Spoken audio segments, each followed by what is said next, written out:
Hello everyone. So today once again we are here for another question and answer session in denomines. So today the question is from actually 2019 MCQ.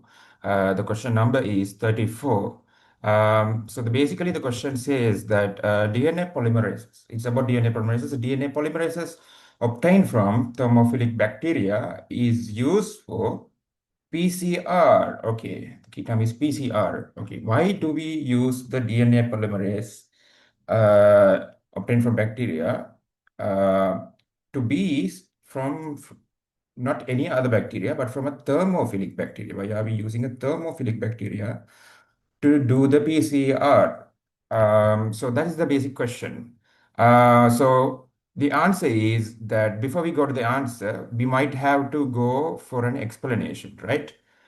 Because once we understand the basics, I think it's possible for us to know about what's going on here. Now, if you take the DNA polymerase, okay, DNA polymerase is a proteinous molecule. It's an enzyme, okay? And to understand the DNA polymerase enzyme, so there are two uh, primary DNA polymerases, DNA polymerase 1 and DNA polymerase 3. So these two are two types of DNA polymerases, but it depends upon where they act and how they function. But regardless, DNA polymerase has a common function, which is basically, before I say that function, let's understand what's a PCR machine doing. So the PCR machine is actually when you give a DNA, feed a DNA to the PCR machine, okay? The PCR machine is kind of like giving you back multiple copies of the DNA that you provided, okay? So how it does is in three steps, okay? Denaturation, second step, annealing, okay? And the third step, it's extension, okay? So in the denaturation step, what it does is it heats to a temperature of um, about 95 degrees, okay? About 95 degrees around, okay? Uh, it heat up to this level. And what it does is, so the exact temperature, there is a range actually. Let's say it's around 95 degrees Celsius in this case. So if you take 95 degrees Celsius, uh, this denaturation process, when there is a higher temperature, it happens. And what happens is actually when you have a DNA molecule like this, okay, and with the hydrogen bonds and everything connected to the molecule, basically what it does is it um, it sort of like starts to break up the hydrogen bonds. Okay, it breaks up the hydrogen bond in different cases, and basically, denaturation means breaking down the hydrogen bonds. Okay, and this it's preparing. Okay, it's preparing up for replication. So what I mean is, so basically this will denature and produce like, let's say two fragments, okay? Two fragments A and B, okay? This will go on in this entire PCR cycle. What happens is this A will go on to produce its complementary A dash. Now A and B are separated. Again, A pairs up with another strand and a B dash polymerizes along with the B strand. Okay. And this keeps on going. Further, again, A and A dash, once again, it happens in three cycles. First, it denatures, A and B denatures.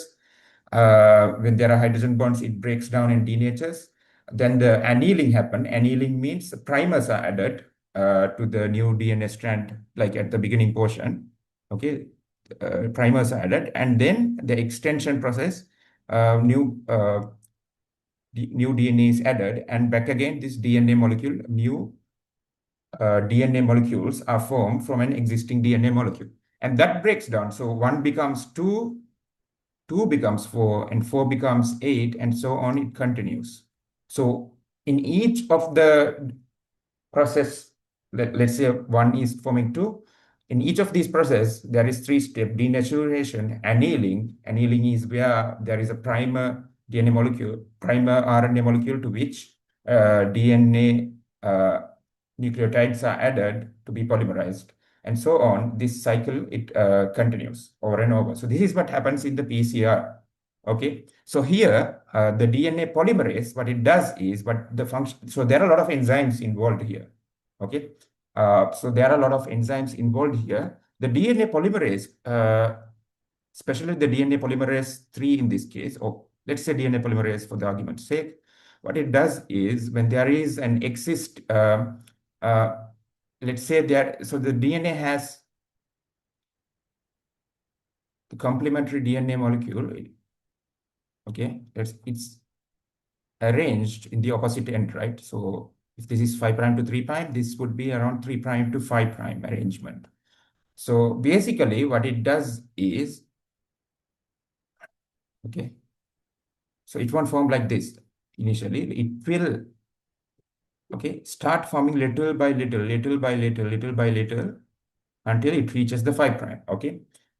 So what's happening here is, so the replication, okay, back again, replication occurs from 5 prime to 3 prime direction. Okay. So if there is an existing mother strand 5 prime to 3 prime end, uh, the the replication will happen from here, from starting from here, 5 prime to 3 prime. It will start going here. The strand, the existing strand is present in this direction, like 5 prime to 3 prime was added in this direction. So the new strand, 5 prime to 3 prime, is being added in this direction. Okay, if you know what I'm talking about, 3 prime is the OH group, and the 5 prime is um, the fifth carbon. Okay, fifth carbon attached to the phosphate group. Okay, so the phosphate group in the fifth carbon end is being connected to the third carbon through its hydroxyl group, and this is like so this is between two DNA nucleotides, but when it continues for several DNA nucleotides, we call it as a DNA polymer. Okay, this is what the DNA polymerase does basically. So it's slowly adding DNA nucleotides in the 5 prime to 3 prime. So once again, I'm writing. It's not actually from 3 prime to 5 prime direction. It's slowly adding in the 5 prime to 3 prime direction. Okay, it's slowly forming. Okay, so what it does is basically, again, the phosphate backbone is there. Okay, so this will be the 5 prime end. So if this is the next DNA molecule, so here there's an oxygen. Okay, uh, deoxyribose. So if this is there will be a hydroxyl group at this 3 prime end. So what basically it does is, this DNA polymerase, it's connecting both of these, uh, this 5 prime to 3 prime. If this is the phosphate group, it's basically connecting both of OH and phosphate group together, and so on, it polymerizes. So this is what the DNA polymerase does. In the DNA polymerase 3, it's adding to the existing primer. It starts adding the DNA nucleotides, but for the DNA polymerase 1, what happens is, the primer is being replaced. Once the DNA polymerase is polymerized, the primer, which was initially used to build upon, is being replaced by DNA nucleotides. Okay, so deoxyribonucleotides. So that's what's basically happening here. Okay, this is what the DNA polymerase is doing. So now let's go to the question. Okay, now let's go to the question. So what's the question saying? Let's see here. So basically, they are asking, DNA polymerase obtained from thermophilic bacteria is used for PCR. Okay, I was explaining about DNA polymerase, but DNA polymerase in the thermophilic bacteria. Okay, why a thermophilic bacteria is being used is the question. Okay, so why a thermophilic bacteria in this case they are using? Okay, the first, so a thermophilic bacteria, okay, uh, is being used to give a special type of DNA polymerase called Taq polymerase. Taq polymerase. So what this tech polymerase can do is it can withstand higher temperature. Because imagine when the DNA goes, okay, for denaturation step, okay, maybe 90 to 95 degrees Celsius when it goes, okay, denaturation step, okay, is a high temperature, right? The DNA will start to denature, but if the DNA polymerases denatures, that's a problem, right? That's a problem. So what we are doing by using a thermophilic bacteria is we are preventing the denaturation of the DNA polymerase. Okay, so we are using heats like uh, DNA polymerase, which is not sensitive to heat. Okay, so the first question is they contain. Okay, so that is the primary reason we are using. So the first answer, however, they say is first option is they contain more DNA polymerase than other organisms. Okay, thermophilic bacteria contain DNA polymerase than other organisms. So based on the current explanation, is it true? Absolutely not. Okay. The reason why they are used is for the heat stability. Okay. Uh, DNA polymerase in other organisms, like for example, E. coli and all, are not like they are not thermostable, but it doesn't mean they are in lesser number than the thermophilic bacteria. Okay. It's just, it doesn't mean like that. It just only means that it's not heat stable in other bacteria, but here it's stable. Okay, so this answer is therefore wrong. They contain DNA polymerase? Absolutely not. Okay. So the second question, second option, therefore it comes as the DNA polymerase does not have proofreading ability. But this is, the first one is wrong, but the second one is actually correct. Okay, I will tell you why correct. Okay, before that, what it says is basically DNA polymerase does not have the proofreading ability. Okay. Yes, DNA polymerase, especially the thermophilic in the thermophilic bacteria, there is no proofreading ability. So what happens is DNA is being added in the 5' to 3' direction, as I said, right? So while it is being 5' to 3' added, there are certain DNA polymerases. What it can do is, okay, what it can do is it can, while it is being added from the 5' to 3' direction, the nucleotide says, the 3' to 5' direction, okay, in the 3' to 5' direction, in the same DNA polymer, the 3' to 5' direction, the proofreading goes on. That means it's saying whether there is no any problems with the formed, the attached DNA deoxyribonucleotides. So it's checking whether it's correctly attached. So this is called proofreading. The thing with the thermophilic bacteria is this proofreading ability is not there actually. So it can cause, what it can cause is it can cause a lot of mutations sometimes. It can lead to certain mutations. Okay. So this is technically right, but is it the correct option for this particular question? DNA polymerase from thermophilic is for PCR is because it does not have proofreading. Can we say that? No. So that's why we can't say this answer as correct. So this is wrong basically because even though it does not have proofreading ability, it is not used. Okay, the thermophilic bacteria is not used for the PCR purpose because of this purpose. Okay. And the other thing is now the modern DNA polymerase, they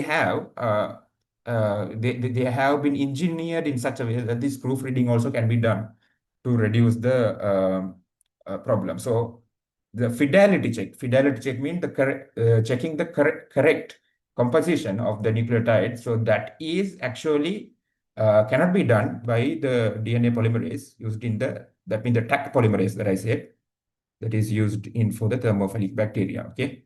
So this is Taq polymerase. Why is Taq polymerase used? It is used in the case of thermophilic bacteria. Okay. Taq polymerase is another name for DNA polymerase back again. Okay. In the case of thermophilic bacteria, by the way. Okay. So the third options, therefore, that goes to, so these two are incorrect. The DNA polymerase is stable at high temperature. It's stable at high temperature. Which DNA polymerase? The Taq DNA polymerase is stable at high temperature. Okay, Taq DNA polymerase. Okay, this is what they are referring to. Okay, DNA polymerase is stable at high temperature required for separation of DNA strands in the laboratory. Yes, this seems to be the correct answer, right? Because the Taq polymerase is actually stable, okay, at high temperatures for separation, okay.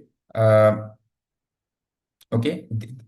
So here they don't use the Taq polymerase term, but still the DNA polymerase they are using this term that refers to is that of the thermophilic bacteria. So this makes this statement actually, so this one wrong. Okay, this is correct. So this is specifically referring to the Taq polymerase from the thermophilic bacteria. Okay. Okay. The fourth one then goes to it is the on fourth one what they say is it is the only DNA polymerase which can copy DNA in the laboratory. So you might ask a question after seeing this. Is it the only DNA polymerase which can contain? No, actually there are several options. Even a while ago I said that um, okay, there are engineered DNA polymerases which can proofread. Okay, DNA polymerases which can proofread.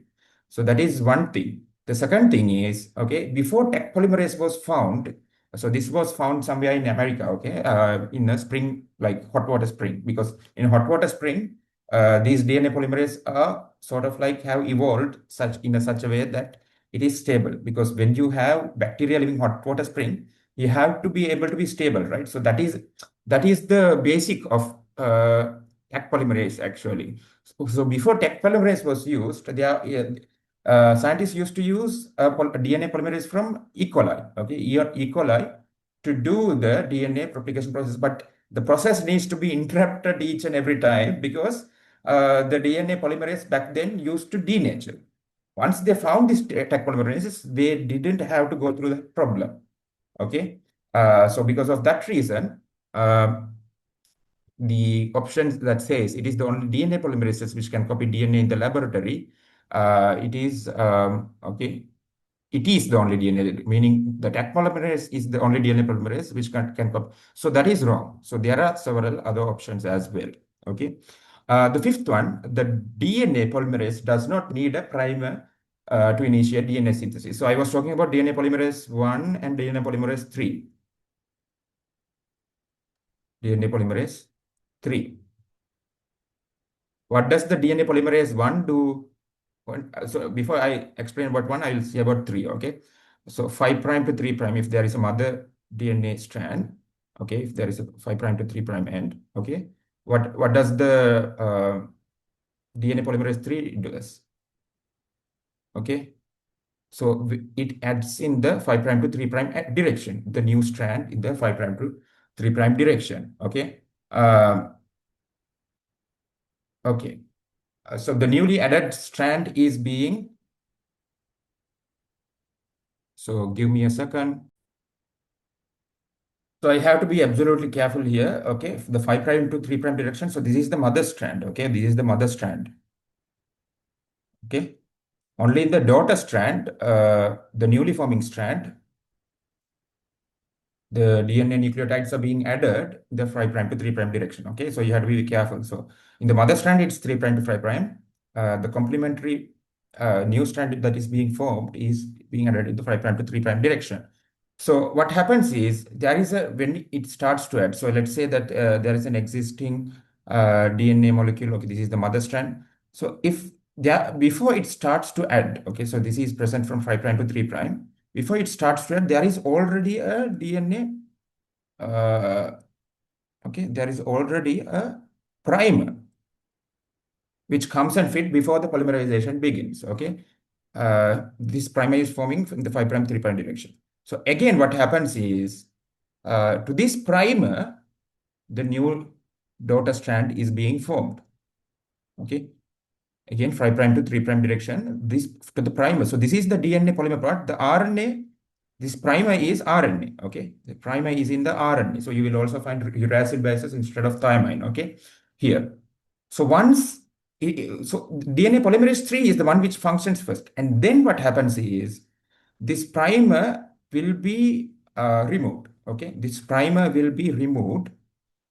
So here, okay, this 5 prime to 3 prime means the hydrogen bonds are also being formed, by the way. So this primer will be removed and it will be replaced by at the end, it will be replaced by, okay, new DNA, new DNA nucleotides. So why this is happening is because you can ask the question, why can't just a primer, like without a primer, why can't the DNA nucleotides, why can't they add? The reason is because DNA replication is a de novo synthesis process. De novo synthesis. What is de novo synthesis means? Not a de novo synthesis, by the way, not a DNA. It's not de novo, not a DNA de novo synthesis process. DNA replication is. Why it's not a de novo synthesis process means? De novo synthesis means it can start without any like beginning molecules. It can start without any sort of like help. That what means de novo synthesis. Here what happens is the DNA replication, it's not a de novo synthesis process, okay? So the reason it doesn't happen. It doesn't happen. It's in on the DNA the nucleotides doesn't attach on its own. It needs a primer first. That's why the primer happens. And after this primer is present and it's polymerized, the primer is replaced with new DNA nucleotides. And to attach that one to form the new phosphate, like phosphate hydroxyl group bond to form the new phosphate hydroxyl. We need, for that replacement, we need DNA polymerase 1. Okay, DNA polymerase 1. Don't confuse this with ligase. Ligase, what it does is it is already connecting, it is also forming that phosphate hydroxyl group, but attaching the already present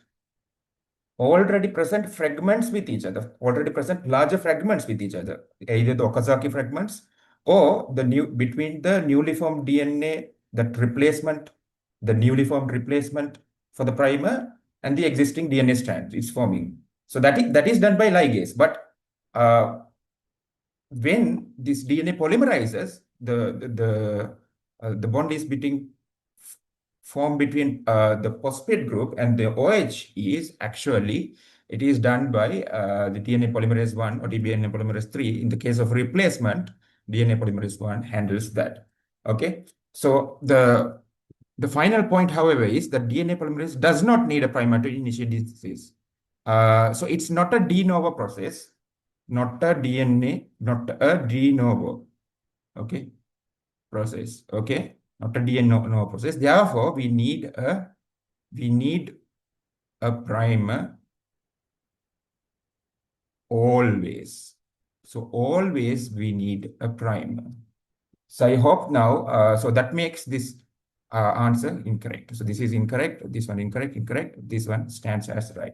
So I hope that you have understood what I taught now. So let's meet again in another session. Until then, all the best, and let's meet in another session. I just wanted to extend beyond the particular answer, the third option, and explain to you what other option means. What is the theory behind the other option? So hope you understood that. So that's it for today. All the best.